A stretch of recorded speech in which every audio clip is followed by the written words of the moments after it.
আমি নিহত কামাল মিয়ার বড় মেয়ে। আমরা চারটা ভাই বোন।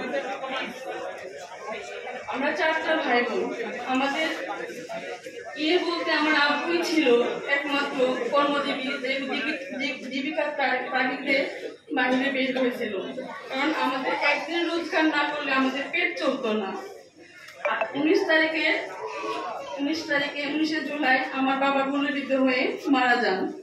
ঢাকা বিশ্ববিদ্যালয়ে নেওয়ার পর আমার বাবা মারা যান। আমার বাবা ছাড়া আমাদের আর কেউ নেই। আমরা পুরো এতিম। আমাদের একটা ভাই একদম ছোট। আমাদের বাড়িতে একটা ঘর বাড়িও নেই যে আমরা থাকবো, ওরকম কোনো পরিস্থিতিও নেই আমাদের।